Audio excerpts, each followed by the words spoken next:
There we go. The main bit is a Roland. Internet. Good day, Internet. What's going on, Internet? Hey, Internet. Hi. How in the heck is everyone doing? Very good. I was just telling Rob was asking about my kit. It's my drum kit. That is. It's mostly a Roland TD50, and then it's another TD 20 something that's connected to that, and then there's another one connected to that, and they all run through the Mac. So it's kind of like it's a hybrid, it's a chimera sort of thing. I mean, how often? I mean, do you sit there and just be like, I'm jamming for a bit? Like, how often do we do this? Oh, I mean, when I'm not working like I've been working this week, which has been a bit hectic. I mean, I used to say pretty much every day. It's not exactly every day now, but it is many times a week, and sometimes I'll sit for 3 hours straight and play. So really good exercise. they're all drums, or are there some of those drum pads? They're all the whole thing's electric. It's an e-kit, so it's a full size. Everything is all same size as a normal kit. 14-inch snare, 14-inch hi-hats, all that kind of stuff. But because it's electronic, it triggers the studio samples from the computer when I'm playing. This feels like a live with it segment to me. Oh, it probably could be, but it's very, very niche. It depends how. That's fine. I live with it. I listen to them all, especially because I know you've lived with this.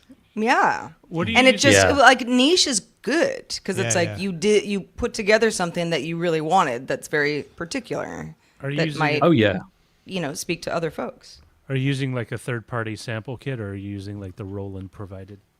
No, the internal sounds are pretty average, to be honest.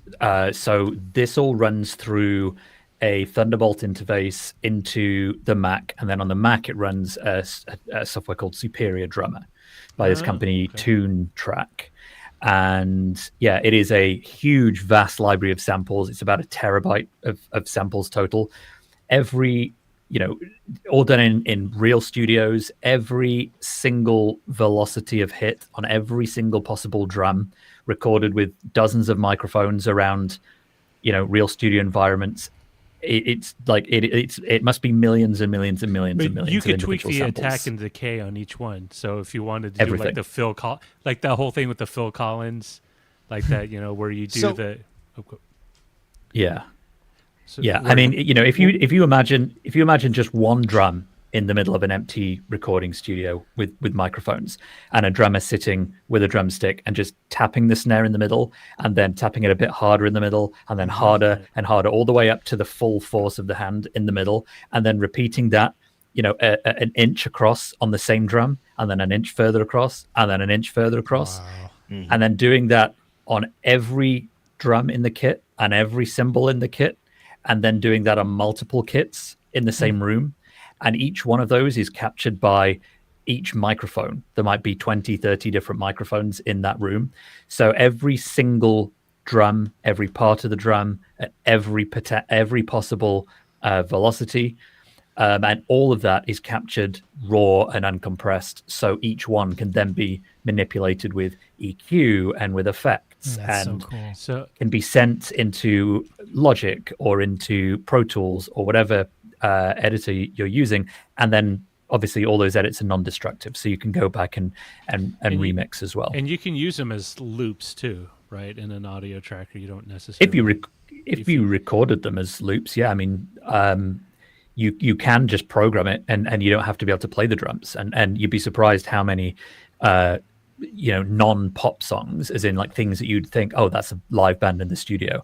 A lot of drum tracks are programmed because it's cheaper and they sound great. A lot of the keyboards, the pianos, especially like the more Roger, expensive. Your audio sounds a little low to me. Is it? A little bit. Every time I adjust it, it gets overblown during I just shared in We the actually chat. recorded every syllable Roger says in multiple and then they can ways. manipulate the attack and decay. Roger got 30 cents. Roger, we need you to stand up and walk around the room and just say everything again. I guess the important Roger, do you have a drum kit? No, that might but be helpful. helpful. I'm curious to know, like, what is the average price? Because I've seen the pricing for like Steinways and other piano keyboards. Whether you're talking about electric organs, you're talking about synths, you're talking Moogs or whatever. Like, it can get pretty up there. I imagine that's like like 500. around US? Oh, it's got to be more than that. The cost of this kit. That kit. Yeah. More No, not than the that. kit, the samples. Oh, the samples. Yeah, the kit is you could probably buy a Tesla probably for that, but it's the samples. I think each library pack is probably they're not that much. $200. Logic $200, actually, yeah. because I use Logic for podcasting, not for music, so I would have no idea how to do drum loops. But every so often I'll get like it will because I've paid for the program. I'll get like same. some sort of like, here's a bunch of stuff that you can, install for free that I don't have to pay for. So I always do it because I'm like, I don't know, maybe I'll need it later. They have a really interesting feature in Logic Pro called Drummer that is a software, like algorithmically driven drummer that will listen and will see what you've got in Logic and will come up with backing tracks. But it's fairly straightforward. And it's funny, I remember when they launched that feature, I was still at Wired, and I went in to see Apple. They invited me in to show me this kit, and they were like, "We get it, you're a drummer, so please, like, we're going to show you this, but we're not trying to like do you out of a thing." Like, I was friends with the guy who was in charge of it, and it was a bit tongue in cheek. But I mean, it is very, very good. It is very good, but it's very different to what Toontrack makes. I shared a link to this drummer I found on Instagram, this metal drummer. Yeah, I know her. Jaden drums. Awesome. She is so good. Yeah, similar kit. Yeah, I tend to. Yeah, I like play a how lot of Nate's very like, heavy yeah, stuff. she's pretty good. Not as good as me, No, but she pretty plays good. wearing high heels, like she double Yeah. bass. It's a So good is thing Nate. she's seated. It's not an effective way to play the drums. I'll tell you that. On her hands? It's crazy. She uses the shoes as the actual in lieu of drumsticks. everybody's got their thing. Have a good show, everybody.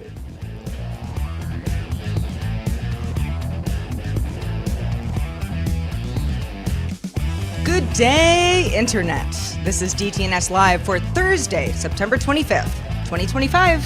From Studio Animal House, I am Sarah Lane. In Los Angeles, California, in Studio 7, I'm Tom Merritt. From Columbus, Ohio, I'm Robb Dunewood.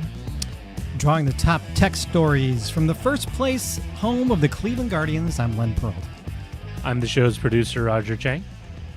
And DTNS Live is made possible by Len's love of the Guardians and patrons like you, including Jeff Wilkes, Tim Deputy, and Brandon Brooks. Hey! And welcome one and all to DTNS Live, the show where we discuss the tech news to help us all understand it as we go through it together. Nate Lanxon, senior writer over at Bloomberg Originals, is joining us today. Hello, Nate. Hello, everybody. Thanks for having me back. It's a great pleasure to be here. Yeah, Likewise. before the show started, for anybody who was listening to the live stream, we were talking about your very extensive drum kit. And I think we're going to have to make that a Live With It episode. So don't say no, because you're doing it. I've said yes implicitly, I suppose. Yeah. Like a Yes, Dr. let's Seuss do it. book. Len, not trying sounds to like you're bully. enjoying baseball this season. Oh, how could you not? This is pretty amazing. We're looking to sweep the Tigers tonight and be sole at the top of the AL Central. Just a reminder, everybody, the Guardians were 15 games behind in July, and now we've taken over first. Wait, hold on. You Nate, called this last week. What does right? that mean to you? I was going to ask you, what is a guardian? Well, when you're not a certain age. In Nate's defense, I mean, this has all been somewhat recent. Yes. Very recent. It must have been like 2 seconds ago, and I just haven't had a chance to Google it. I'm very happy for you, Len. I'm super Thank you. thrilled. I'm incredibly pleased for you. It's pretty amazing. It's just, It's You fun kind of because- called it last week, Len. You said if they keep beating for the Tigers, they could Yep. potentially be in first place, and here they And are. they a week are. later. They're in first place. It's been fun to watch. So Now, Rob, I know you are a football and basketball guy, but are you a Guardians fan as well? No, I couldn't name a player or the coach. So I'll just be honest. I'm a fan because I'm from Ohio and I root for Ohio teams, but I'm not really a baseball fan. Yeah. Well, you know, One of the a lot few of people sports aren't. I just don't pay attention to baseball. You wouldn't be the that much. first. Well, if you're watching us live, we do talk about technology on the show, and you can help name our episode. Head on over to dtns.showbot.tv. Just keep the tab open. Submit titles, vote on them as we go through a variety of topics, and we'll check back in on the votes at the end of the show, and we will crown a winner. Reminder, we've got an extended show for our patrons. So once we say goodbye, if you're a patron, the show does not end. But let's kick it off with a few stories that caught our eye today. Now, I'm not sure why we haven't decided to get on this train, but Qualcomm is having its big announcements in Maui. So I'm making sure I get invited. Why next year. don't we get on the train and go to Qualcomm Maui? in Maui announced its second generation of laptop and PC chips called Snapdragon X2 Elite. And unlike the Snapdragon X, now there is an X2 Elite Extreme. The Extreme will be the first ARM chip to run at 5 gigahertz. It'll do that on 2 of its 18 cores. Systems with those chips are expected to start shipping in the first half of 2026. That's Qualcomm's laptop chips and mini PCs and stuff. And Android Police benchmarked the reference chip of the Snapdragon 8 Elite Gen 5, which goes into phones. On Geekbench, it outperformed Apple's A19 Pro. First devices with that chip should be trickling out over the coming days. So I'm going to go out on a limb and guess that that chip that was shown in the image is not an actual life-size replication of the chip, because I'm thinking, what kind of magic can you use to shrink that down and get it inside of a phone? But I'm excited. Very tiny hand. I'm excited about these things because these are the processors that power the phones that I use. So this sounds pretty cool, but some other stuff that was announced here is that it sounds like Google is trying to work on Android/Chrome OS competitor to Windows, maybe. Yeah. They're going to rebuild Chrome OS on the Android, which they've said before, but they talked a lot more about how that can power more powerful PCs than you're used to from Chrome OS, which it kind of implies that there's going to be a Android-specific version, not just the Chromebook version, which would be exciting. I'm amazed this could run at 5 gigahertz. That's impressive. Yeah. I mean, it's not all about the raw numbers, but 5 gigahertz. I mean, we never even hit 5 gigahertz in the Intel and AMD side on PCs, did we? You can with overclocking, but you tend to reach your thermal limits very quickly, which is why I'm a little suspicious on exactly when it's in use. Is it going to be 5 gigahertz all the time, or just for like peak bursts? Yeah, just for peak bursts. And also that reference chip has some really nice thermals running on it, so your benchmarks aren't going to be as good either. Well, Amazon has agreed to pay $2.5 billion to settle an FTC lawsuit alleging that it tricked millions into Prime signups and made cancellations difficult. The deal includes a $1 billion civil penalty and a $1.5 billion in refunds to about 35 million customers. I would love to be one of them. Probably $5 for me, but you never know. Amazon also has to overhaul its Prime enrollment process with a more clear decline button, simplify cancellations, and clearly disclose costs, auto renewals, and terms. Basically, the FTC said, yeah, you were confusing people. So that's what Amazon's paying. I just did a quick calculation. 1.5 billion divided by 35 million is $42.86 person on average. I'll take it. I need toilet paper. It's $42 we didn't have before, right? Mm-hmm. Yeah, good stuff. Apple is urging the repeal of the EU's Digital Markets Act, citing concerns that its requirements for interoperability with third-party devices and apps compromises user privacy and security. Apple claims that this has delayed features like live translation for AirPods and iPhone mirroring on Macs, as opening their ecosystem makes it difficult to protect user data. The EU disputes these claims, stating the DMA does not lower privacy or security standards, but aims to promote competition and user choice. Yeah, the EU has rejected this request. But I know what Apple's trying to do. They're like, we know you're not going to overturn the DMA, but maybe we can get you to shift. Maybe we can get you to compromise if we keep asking about this. Yeah, like give us the live translation, something. Mm-hmm. There's that, and then there's a whole lot of people in the EU that use iPhones that aren't getting the new hotness when the new hotness is gettable everywhere else. and that might put some pressure on them and say, hey, we, on them as well. We want to have the stuff that everybody else has, but we can't because of this rule. Is there anything that can be done? So right. It's like the phones don't get cheaper. And the EU's answer is you could put those features on there. Just do it correctly. You're dragging your feet. It's your fault. There's a lot of finger pointing going on. Those were top 3 stories that caught our eye this week. But wait, there's more. All right, Tom. The long national nightmare. Is it over yet? We're slowly rolling towards a possible final divestment of TikTok in the U.S. So what is the latest? What does it mean? Yeah, I went through a big, long detail of this on my office hours earlier this week. But the short version is we have the framework of a deal leaking out. Wall Street Journal says that they would recreate, or actually not recreate, they would take the ByteDance algorithm and retrain it on US users. I think that's the key to this, is everyone's worried that the ByteDance algorithm is going to be moderated by somebody inside ByteDance who is taking orders from the Chinese Communist Party.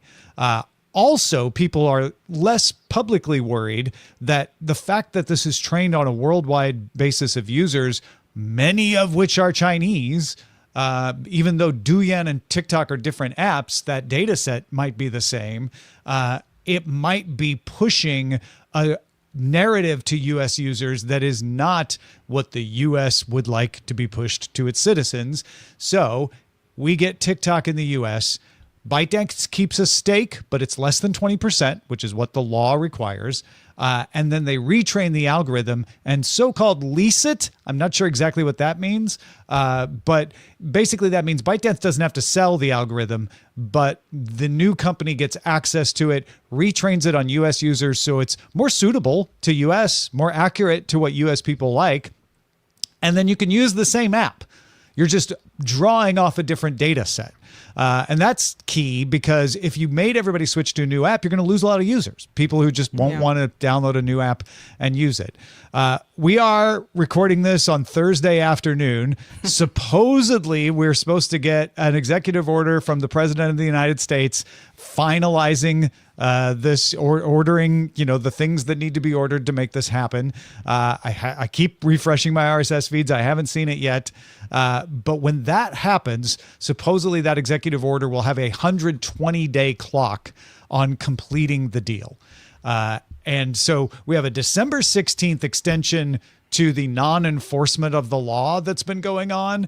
As soon as this new EO comes out, we'd have 120 days until the new company would be formed and launched and all of that. So I figured we'd just go around the horn here. And let's start with you, Nate, as the person who will be using the other version of TikTok if this happens. What do you think is going to happen with this US version of TikTok? Well, I'm very interested to know if any of the newly trained algorithms or algorithm will affect the algorithm that everyone outside of the US uses. For instance, does the data of US TikTok not get used by the algorithm anywhere else? My assumption is, well, yes, that's the point. That seems right, yeah. Yeah, in which case, does it make everybody's algorithms worse because it has less data to play with? That question. Or do you get smaller portions of TikTok because you don't have the American version? Well, I assume that we not still share the same content? It's not like a siloed American-only content. It's the algorithm. No, that's the idea. The idea is the content is a big pool, right? And then the algorithm will look at it and decide what to recommend. But your algorithm will be based on what's popular in the world that doesn't include the U.S., and my algorithm will be based on what's popular in the U.S. But the algorithm also is based on who's following whom, right? So if Nate and I do a lot of interaction on TikTok, I assume that I would get more content that Nate is interested in because the algorithm assumes that I would also be interested in that. Actually, that's interesting. The algorithm optimizes for user value, long-term user value, creator value, and platform value, and it decides those values based on likes, comments, shares, follows, time spent, and other user behavior data.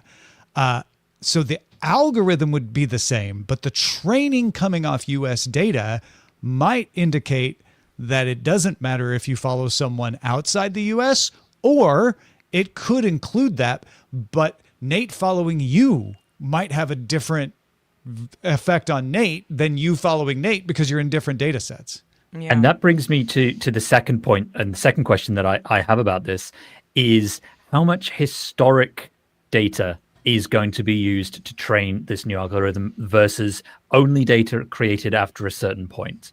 Because we've seen that on other social networks where you can opt out of something and anything before a certain date is not used for recommendations or for training.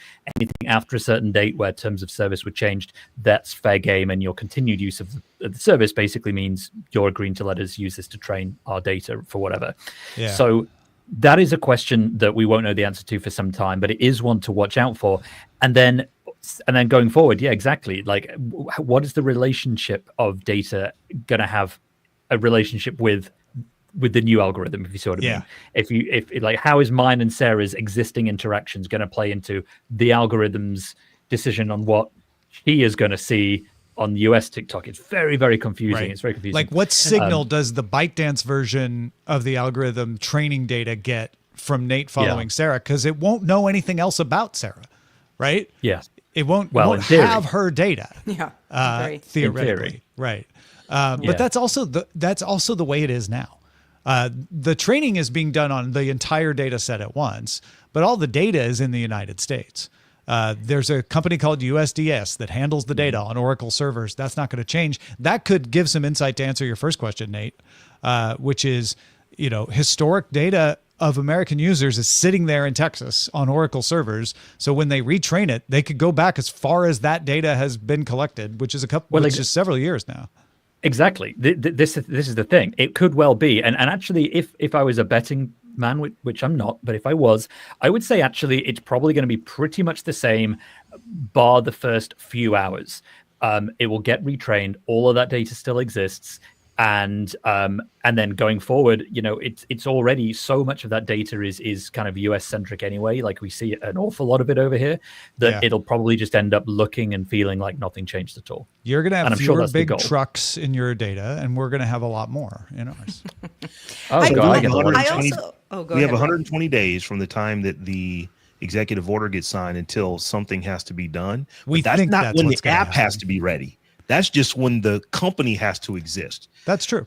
My gut is telling me it'll be some time before we actually see our data running through this new entity, because we're not going to have to download a new app, as you said, Tom, but the data being different, I don't think that comes at 120 days. I think that comes sometime well into 2026 or later, because it's going to take them time to get this figured out. The problem that everyone has with with this, the potential issues that could pop up is that people are fickle. And if you think that, American TikTok or US TikTok is just not the same TikTok, it's not about, I'm just going to hunker down and just keep using it until it gets better. It's like, no, I'll go use this other thing, because bubbles and butterflies are all over the internet, and it doesn't take much to get people in mass to move to other things. And that's the question I was thinking. Like, even if practically nothing from the user's viewpoint changes, is there still the thought in the back of their heads, like, I'm getting a less version of TikTok? Because that happens to TikTok now, where people are like, did the algorithm change? Because suddenly X is happening, right? And whatever happens on the day they change the app, everyone's going to attribute anything different to that, whether it's true of that or not. You never know. I mean, it could well be that an algorithm that has been trained on a huge repository of predominantly US data may actually be so well tuned to its local audience that everyone loves it. That it is an improvement. That's a possibility, right? It's a possibility. I think it's unlikely, but it's a possibility. And then moderation is the other outlying factor here. How much does the algorithm get tweaked? How much does oversight play into how that evolves and how it ultimately becomes a different experience? And that's the bigger concern of people who want this to happen, is that there is algorithmic moderation. The algorithm will go look at user value and creator value and platform value and assign a value and decide, like, this should be recommended to Robb. But the moderation can come in and say, but it's too gory. That is not okay to show people, so it will not be recommended to Rob. We're reducing the score. And people worry that moderation may be happening for other ends, like political ends or propaganda ends. Now you're going to have your own moderation score, and who gets to put their thumb on that scale in the U.S. is now different. And are they going to be as good at the actual, just regular run-of-the-mill moderation where you're trying to make sure that people don't see clickbait, low-value content, gore, stuff like that? And do you know what's really interesting here is we haven't seen a threat of an exodus of users. With situations like this, when companies do massive wholesale changes on their apps or how it functions or how it looks, you often either see a lot of users saying, "Oh, we're leaving," or "We're going to rebel," or "We're going to download." What was it? Was it Redbook? Yeah. For a period, that had a surge of popularity for a few weeks, a few days, outside of China, that is, and. Or you see rival apps say, "Hey, look at this feature we've got that you're about to have taken away from you," and try and get some users that way. We've really not seen a case where it looks like that's a risk. I wonder if that's because people are burnt out and they're like, wake me when it actually changes. And maybe we'll see that closer to. I think that's a big part of it. I think I'm kind of in that camp of like, come on, guys. We keep talking about this. Like, what are you going to do? It's easy for someone like me who uses TikTok pretty seldom. It's too much of a time suck. It's a good algorithm. Don't get me wrong. It definitely serves me things that I want to watch. Not all the time, but it's pretty good at it. But I don't spend a lot of time there because I just don't have enough time in my life. But it's important to remember that, this algorithm that's serving you up stuff is how a lot of people, particularly younger people, actually just consume news. That's the way they're getting it. It is. But what's That's interesting the is my kids are totally on the YouTube Shorts train. Like their friends use TikTok, but when it comes to the group of friends, it's all YouTube Shorts. So I'm wondering if there's going to be sort of a kind of a bump, like a speed bump, where you have sort of generational divides, and as people get into a phase of their life where maybe that's a form of social media, because as you were saying, Sarah, you don't have as much time as you're older, you have more responsibilities, jobs, kids, or whatever. You just tend to fall off the wagon altogether because it just. But isn't that always the case? Facebook is now the old people's social network because people who use it got old. Exactly. Right. And I'm wondering if TikTok is also following that trajectory. Of course, I can't imagine why. Well, I think wouldn't, right? Roger. I mean, your girls are not in their 20s. It's like TikTok. Thankfully not. For me, it's like it's like teens and 20s. That's like where most of the people are really killing it on TikTok. Not everybody is in that age range, but it feels like it's a perfect demographic, for certain people. Got to get in it while the window's still open, though. Yeah. Well, speaking of getting it in, a company called Neon Mobile, now the number 2 social app, not number 2 app altogether, but social app on Apple's U.S. Apple Store, according to data from app intelligence firm App Figures. So you might say, never heard of it. What does it do? It pays users to record their phone calls and then sells that audio from the phone call to AI companies to train their models. The app promises up to 30 cents per minute between Neon users, so both people would have to be using the app for that. $30 per day in general. You got some referral bonuses. You're getting less money if only you are using the app and the recipient of your phone call is not. But it does claim only your side is saved in a phone call unless you call another Neon user. So there's, some privacy implications there. I know some people say, not good, don't believe you. So whether you believe Neon or not, we can talk about this. But TechCrunch notes, the terms of service grants the company pretty broad, irrevocable rights to Precordians. So how do we all feel about this? Just to address the terms thing there, those are the boilerplate terms that are in every service you'll ever read. And I know that Sarah's right to point it out. Sarah Perez, who wrote this for TechCrunch, is right to point it out because when you're talking about these recordings, they're saying one thing, but the terms could be read to mean another. And that's important to hold them to. But generally speaking, those boilerplate terms are just meant to allow the company to post things, right? To conduct their service, because Yeah. otherwise you wouldn't even be able to share that data. They wouldn't be able to share it with the companies they want to share it with. So they could tighten those up, and I think it's right to hold them to account to say maybe you need to tighten those up. But I don't think that's a smoking gun that shows they're secretly, not wanting to do this. No. If this were to get successful, they want to be as bulletproof as possible to get more people to trust them to do this. What struck me when I was reading the story initially earlier today was the extremely low rate that you're going to be paid to be talking on the phone to train an AI model. 30 cents per minute.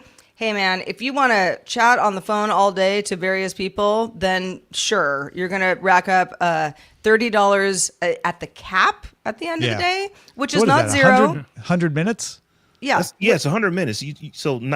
I'm thinking like this. If I have to talk on the phone for like 90 minutes a day, a little over 100 minutes a day, and I can make $30 from doing that, a lot of people are going to do that because $30 a day times 30 days, that's over $1,000 a month. That's not instant. 15 cents a minute if you're not calling another Neon user. So let's make it 200 minutes still, right? I think the logic. And it has to be 15 minutes of continuous conversation. For example, I just can't call the DMV and then get put on hold and then still collect, That's that a way. good point. Okay. Yeah. So I've got some insight on this actually, because this is I think it's a natural evolution of something that we've been seeing that actually got started within the last year, maybe 18 months, of people who have vast quantities of unused video. Companies like Google, OpenAI, many others have been paying users, YouTubers basically, and Instagram users as well, to basically sell them their unused and unpublished video footage. And some of those have been going, Bloomberg's reported anyway, that they're being going from between like $1 and $4 a minute for some of this footage. And the reason for that is that if you want to get that top tier of top tier dollar rate, it's because that footage is really, really hard to get and is quite niche and specific. 4K drone footage over wildfires versus, just you sitting in your bedroom talking into a camera. So it comes down to this like quantity versus quality and how much can help train an algorithm that just cannot be trained on anything else. And my guess is that with this, these conversations are going to predominantly be banal and really, really dull and tedious and boring. And a lot of them are just with people just sitting there chatting nothing or practicing Duolingo with each other or something just to get that money. And it's actually of really low value, but at scale, it becomes valuable. Yeah, because what you're getting out of it is the natural way people talk, right? Because it doesn't matter what they're saying at that point if you're really just trying to go for tone and inflection and rhythm and all that. This sort of reminds me of data annotation, which is one of those job services where they have a list of jobs you get anywhere from like $10 to $20 an hour, but you essentially you validate or go through all this output from LLMs, and you decide whether or not which one of these outputs is the better one that it generated, and you select one, you go to the next one. And they have it targeted for specific things. For example, biology, physics, mathematics, anything to do with coding.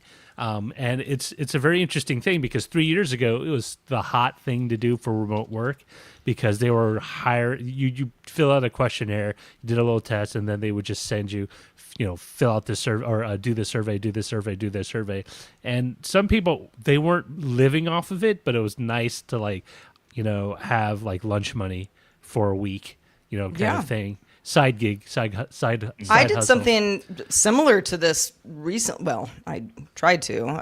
It wasn't phone calls, but it was basically like voice acting for people who are looking for work, which I am. And it was kind of like it was on LinkedIn. It wasn't like a spam email I got. I sought them out, I guess, and then went through like a test. They got back to me immediately and said, yeah, pretty good. You do it again. Here's, some things that you can read again. I did it again. Trail went cold. I am convinced, and I don't know for sure, but I'm convinced that the company was just like, we already got our data. We don't have to pay you. Thank you. Thank you for your submission. So I I'm mean, just that- thinking of the folks who would be like $30 a day for 100 minutes. And if we get, another person who's also using the app, let's go figure out what the most lucrative conversations are. And let's get a book and let's just have a conversation about whatever it is that's in this book to see just if we read can't the book. $30 a And- day, and- read the book. Yeah. Yeah. And I'll say this, at least if you look at it from the company side, if they get oversubscribed, they can be a lot pickier on the people they want to use, right? Like you can have the people like, okay, they're going to play this game. Well, we have enough people that we can say, hey, you know what? These two are having like an actual conversation about a brother-in-law or whatever. That seems very natural. This is the kind of information data we want. I know Nate follows this closer, so I'm curious if you have insight on it, but I don't get the sense that is a very high possibility. Generally, they just want bulk data. They want to make sure it's not you're playing a podcast through it and pre-recorded it. It's not a big, long thing of silence. Probably they have filters to stop you from just reading a book. They want interactive conversation, but I don't know that they care about topics as long as they're getting lots of bulk data of natural conversation. I would assume so, yeah, because it won't be treated in isolation. It will be used to train part of a system, and another part of the system will be trained on something else, and it's just helping them develop speech algorithms or natural language output and things like that, I would guess. But I mean, synthetic data has become a huge thing in training large language models. Training something on data that itself has been created by an LLM in some form. And I would imagine that a system like this has been tested on two LLMs or two systems kind of having a back and forth conversation with each other and being like, yeah, it's kind of useful, but it's not real. And so just going one step further and having two real people talking relatively banal nonsense is actually still significantly more useful, which again is a nice nod that we are still, as meat space residents, kind of useful to the world. The machines, they're trying to replace us. They still need us. They still need us for now. But yeah, I mean, I would love to know how much use, for instance, me having a legit conversation with OpenAI's chat interface, like how useful would that be? Because honestly, I imagine, and I've used it, it's pretty good, that a legit conversation is more useful than two people just chatting in order to make $30 a day or whatever it is. I think at this point it probably is, but who knows? Well, need a snazzy gift for a coworker or a colleague? Well, we've got dozens and dozens of ideas at dailytechnewsshow.com/store. Pick up a mug, a t-shirt, or a mouse pad with our new DTNS logo. They're great gifts, and they're a great way to support the show. And please send us your pics of yourself or your friends in our shirts or using our mugs. I wore my Sarah Lane shirt yesterday, and people liked it.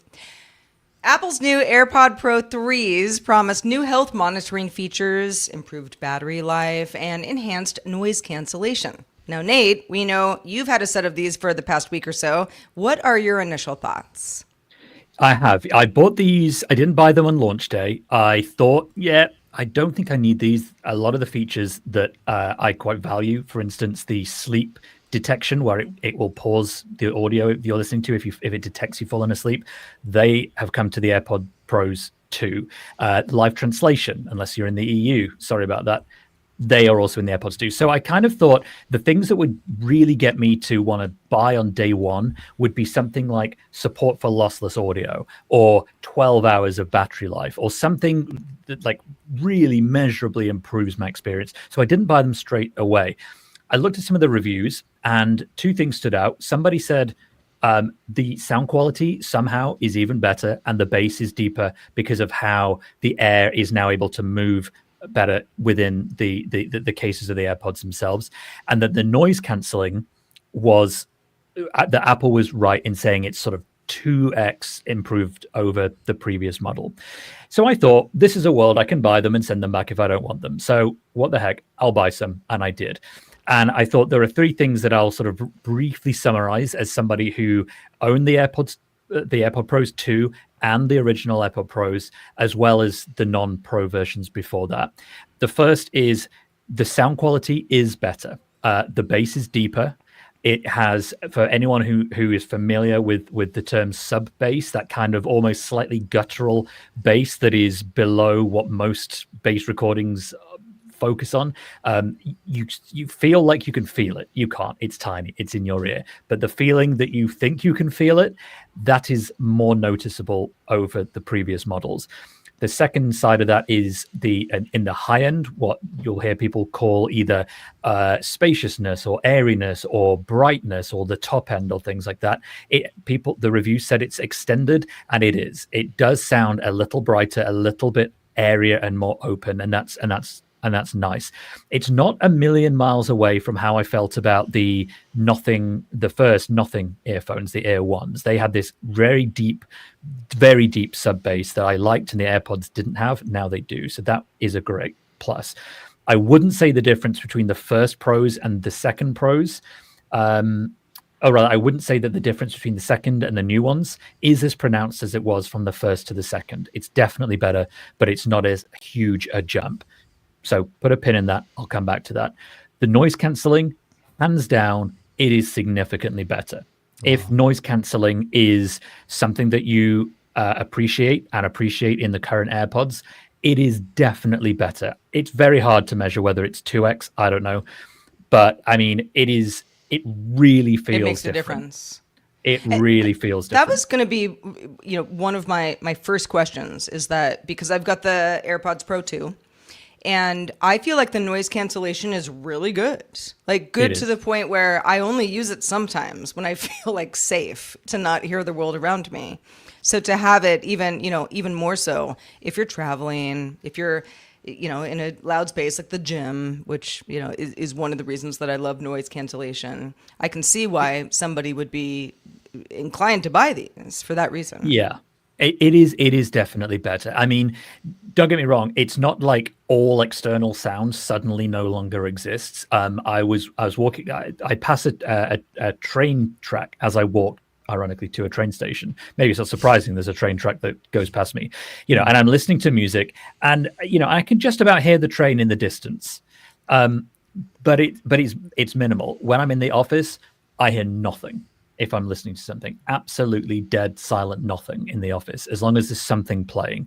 It is very profound. It is very, very good. And I would say that the jump from the first gen Pros to the second gen, that jump is not as significant as this jump. This jump is more so. So with those two things, if what you want is better sound quality and you're wondering whether you should buy it for that reason, I would say if you've got the twos, try them out if you can. It might not be the thing that makes the difference for you, but if it's noise cancelling and some sound quality, then this is something that's worth considering.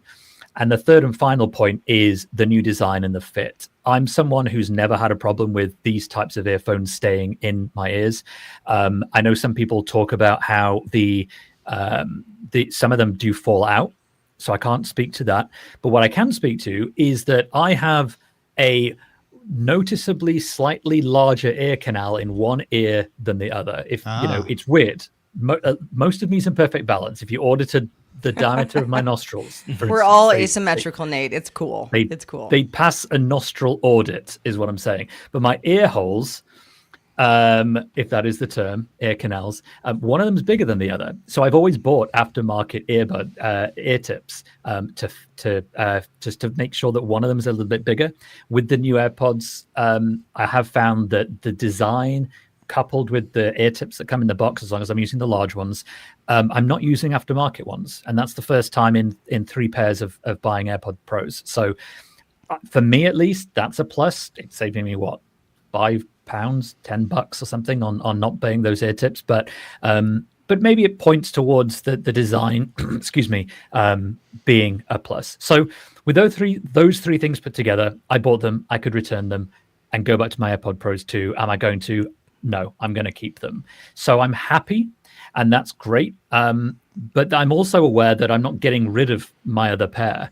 And I have kept them around, and I will keep using them as well. And they're still fantastic in their own right. So take from that as you will. But I'm a happy customer, and I'm keeping them. But I do definitely hope that the next generation brings even better battery life, and ideally some semblance of lossless audio. Whether I can tell or not, I don't know, but I want to know that it's lossless. Whether I can tell anymore, I'd like to think when I was in my 20s and I was reviewing hi-fi stuff at CNET, I could tell all the difference. But I'm 40 now, and things hurt that never hurt in past years, and there's hair missing where I had hair. It's None of us is can what it relate is. to this, Nate. None of us. Just you. Well, and I was going to say, like, I remember it was a big deal when you finally started using earbuds at all, right? Yeah. Because of the sound quality. You're like, finally, the sound quality is good enough that I can use it. Don't have to use over the ear. Yeah. So Yeah. AirPods Pro 3, I am very attuned to what you're saying, like as far as the audio quality goes on these. What are you going to use your AirPods Pro 2 for? When do you decide when to take the 2s and when to take the 3s?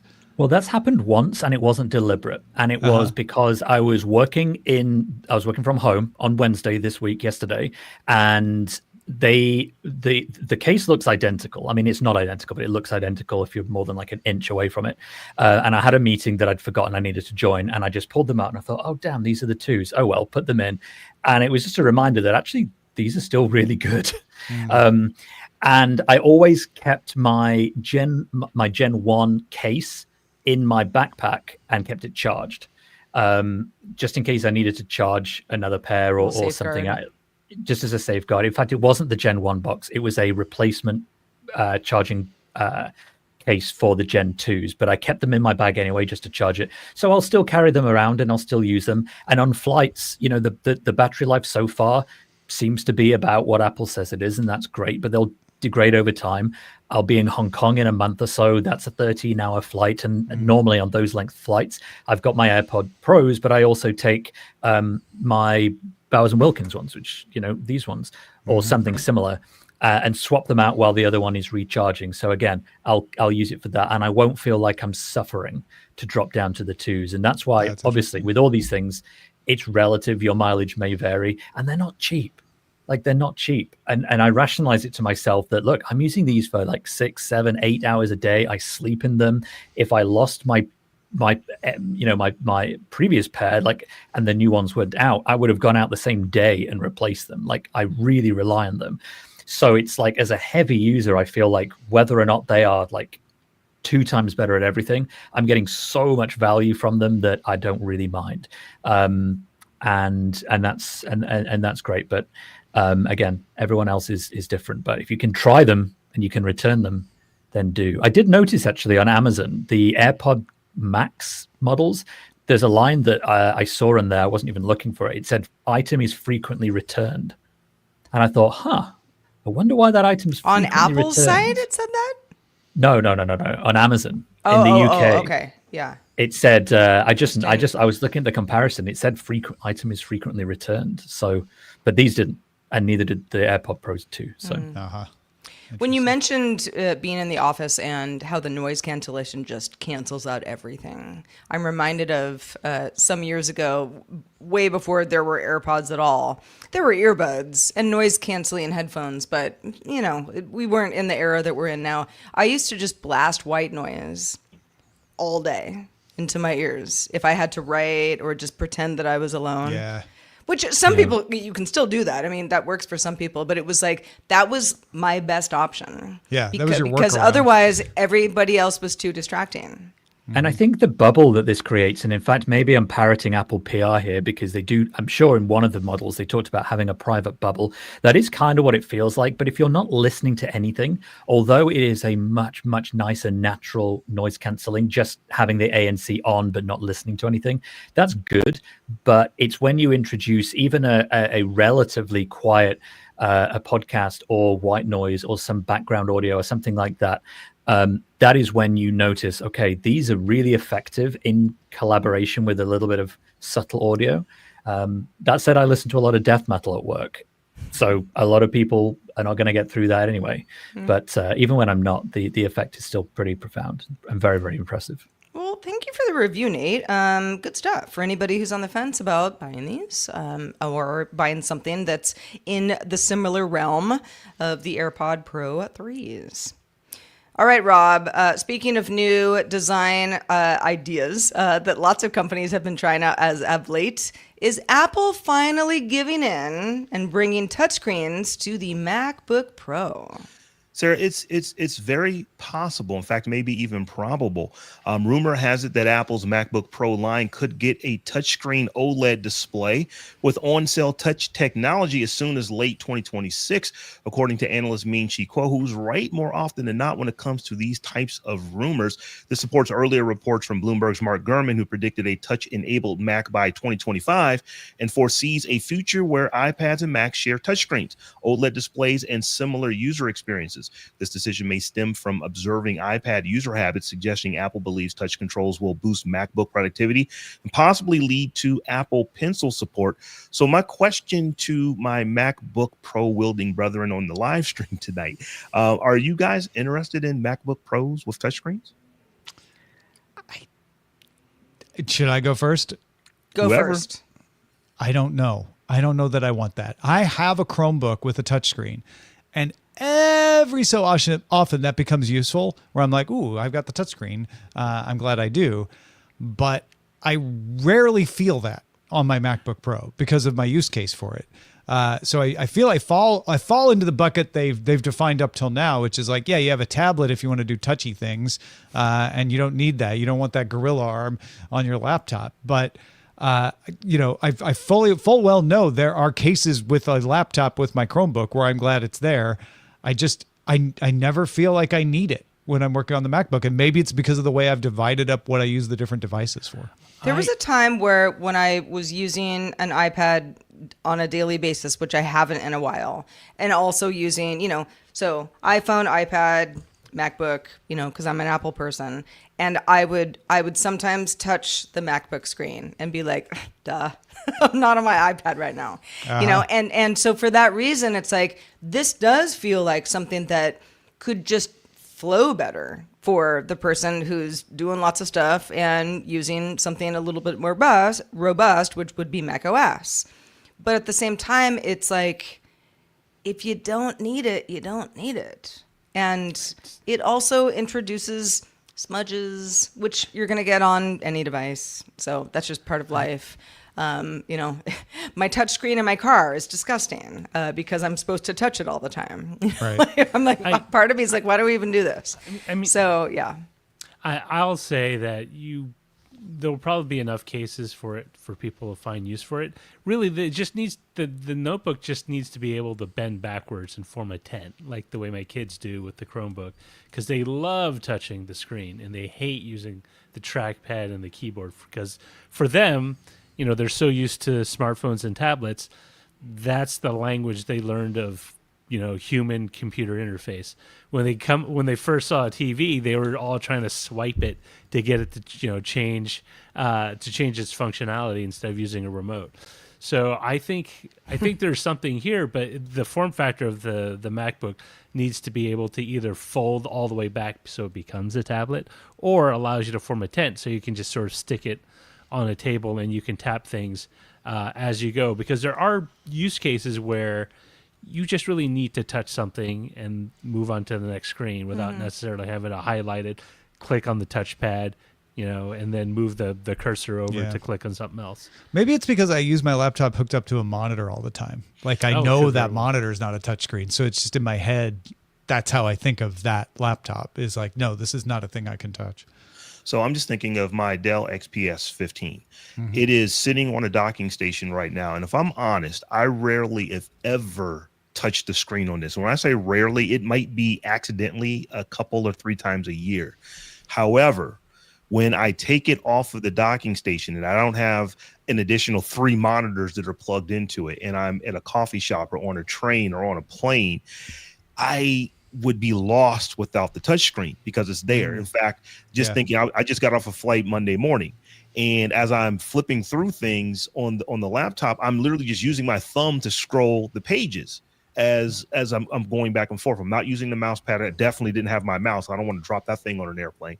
So I think it is situational for me. It is when I'm using it, when I am only using the screen on the laptop itself and I'm mobile, the touch screen becomes very, very, very important because it's so easy to just zoom into stuff to open up, to make things bigger.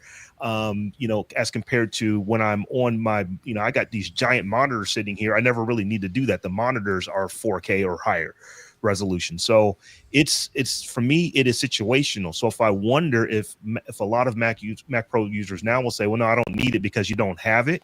But if you had it, would you use it? And my gut tells me is that probably, yeah, you would. So I don't know that it needs to have it, but I think that the use case for people would change over time if you're able to just use your thumb to scroll up and down on stuff and zoom in and zoom out and things like that when you're on the go, not necessarily sitting at a docking station with multiple external monitors. I've definitely had conversations with folks who, because I'm very much a laptop person, I really don't use my phone unless I have to, just because I want a keyboard, I want a physical keyboard. And I have friends being like, what are you typing? Like, what are you doing on your laptop all day? And I'm like, what are you doing on your phone? We're doing the same thing. It's just a form factor thing.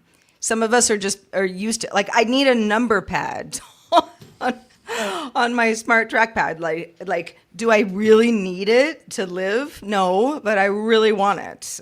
These are things that I'm just used to.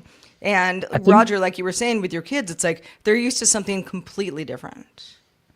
I think there's a couple of things that make me slightly optimistic that Rob is right, that actually there will be moments that we will end up using it. But for what it's worth, I agree with everything that's been said. Like, I feel the same. I don't feel I need it. I don't miss it. I have an iPad. I like touching that. I have a Mac. I don't like touching the screen. But Apple does things a little bit differently with how it treats mobile apps on the Mac. And over the last few years, it's got very good at letting you run, say, iPad apps on the Mac. It lets you load up the iPhone on the Mac home screen, so you can use your phone even if the phone isn't directly within reaching distance.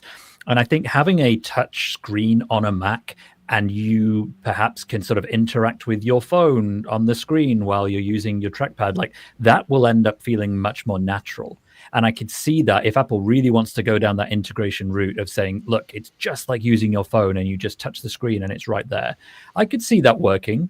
I don't think it's a particularly mainstream requirement at this point, but I could see that being something that Apple could do that we haven't seen as like a killer app or anything on an equivalent laptop.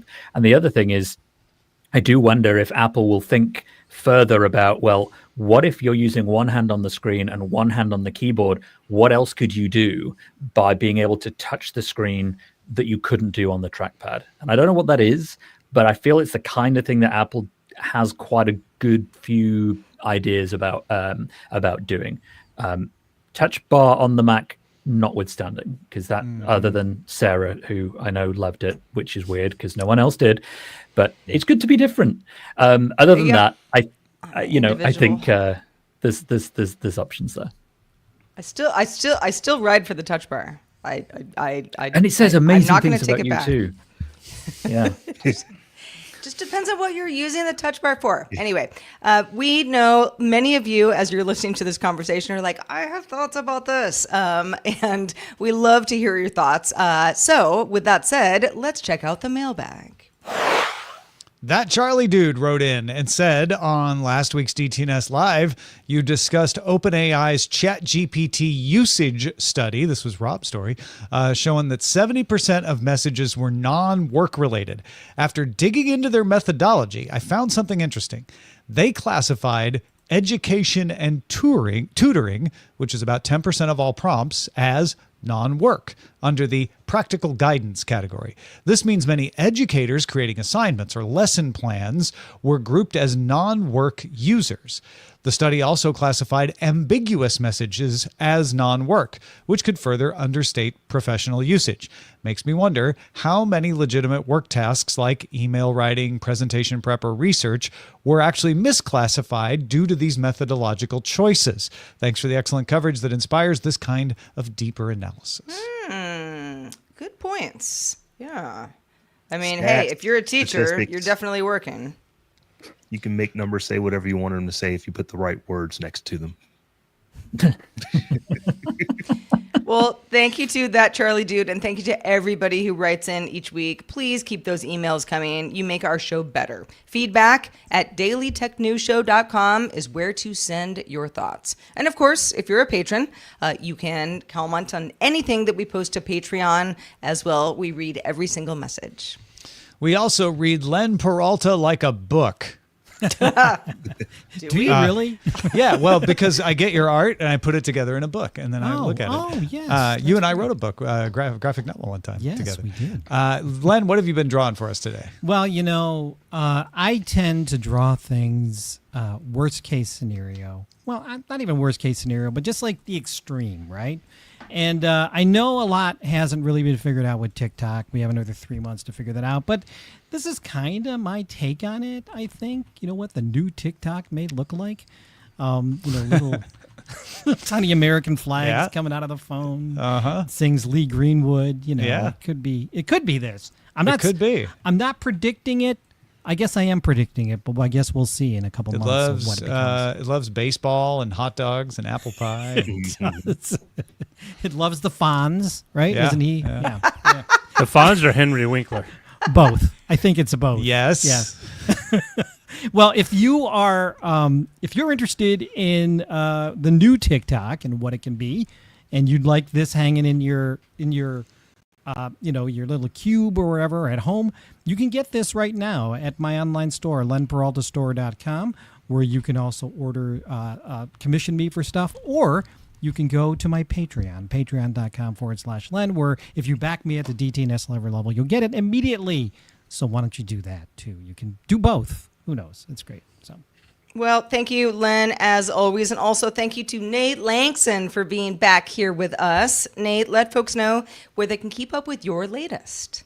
Well, I write documentaries for Bloomberg Originals, and we have two recently that I would love people to check out. The first went out towards this time last week about Oracle and TikTok. It is I think, a great primer of why Oracle has become so interesting, not just because of the TikTok stuff, but just the rise, the rise and evolution of that company. It's a company a lot of people wrote off as being kind of dull, and you dig under the hood just a little bit, and it really isn't. And then tomorrow, in fact, by the time most people are hearing this, I have a piece that I've done with Mark Gurman, who I'm sure many of you will be very familiar with, all about Apple's missteps with AI. So do check that out if you wish. Very cool. During the show, you've been submitting your titles over at dtns.showbot.tv, and we've got some pretty good ones over there for you today. Let's start off with the TikTok algorithm conundrum by the Reverb Mic. Let's see here. It's a conundrum, all right. And it seems to be a theme here. The Batfink 2001, the algorithm of life. Yes. I imagine holding up ChatGPT from a cliffside. With a heartbeat. Yeah. I can see something about my nostril audit. What did I say? And you passed. I think you did. Passing Nate's nostril audit. That does sound like something I would say, to be fair. Yeah. I like Larry in Atlanta's Gen 3 cigarette butts. Wait, I don't get that one. Gen 3 cigarette butts. I just like the name. Oh, okay. No one knows what it means? Okay. Oh, I think it's thought I was because missing something. do these look like cigarette butts? Oh, yes.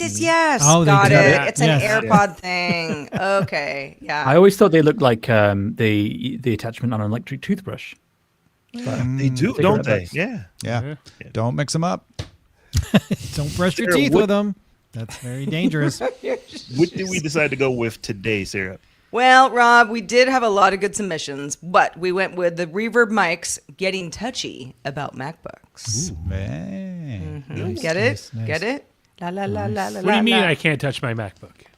You can touch it, but you It might just doesn't be do touching it anything more if than you do touch now. Right now, not on the screen at least. Watch, it gets don't touch. smudged Up and That's messy. right. Yes. Yeah. Get consent first. Children should be seen and not heard. Leave only footprints, take only memories.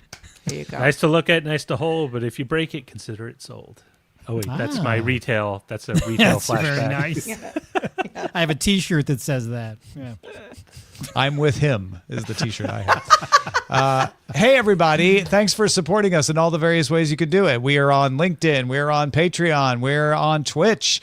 In fact, big thanks to the folks on Twitch who are subscribing, like Neck Guy Green, back for the 75th month. Theater Monkey for the 72nd month. PC Milesy with 50 bits. Zoe Brings Bacon with 40 bits. Pack NW Fallstar at 22 months at Tier 1. 22 months with us. Howard Yermish back at Tier 1 for 32 months. Technomensch back for 29 months. Oh, we got Chris Benetov at 75 months. Get out of here. Big thanks to everybody who Get supports out us of in town, all the Chris. ways, including patreon.com/DTNS. If you are a patron, stick around because there is a longer show. If you're watching live, you can switch over to Patreon to continue the live stream there. Or if you're listening to this on Patreon, just keep it rolling. Roger's going to play a game of Tech, Two Truths and a Lie with us. It's going to be very fun. You will not want to miss it. Stay tuned. For everybody else, you can watch us live every Thursday at 4 p.m. Eastern, which is 2000 UTC. And you can find out more at dailytechnewsshow.com/live. Be sure to keep up with daily tech headlines. That's daily, weekdays anyway, although we do have a weekend edition now, and Daily Tech News Show all week, plus weekly Live With It episodes. That's a new one that we've been having a lot of fun doing. New hangouts throughout the week, and some bonus weekend content as well. As for us, we'll see you next Thursday. Have a good one.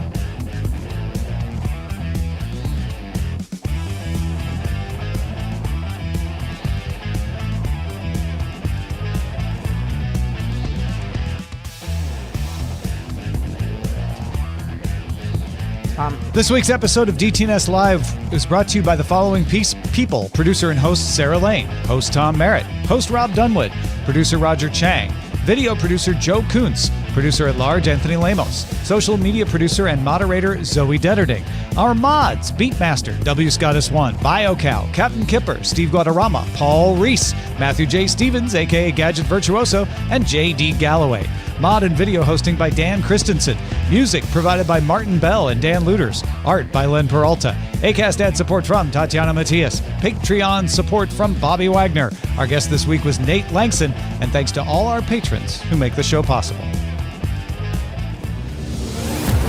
This show is part of the Frog Pants Network. Get more at frogpants.com. Diamond Club hopes you have enjoyed this program.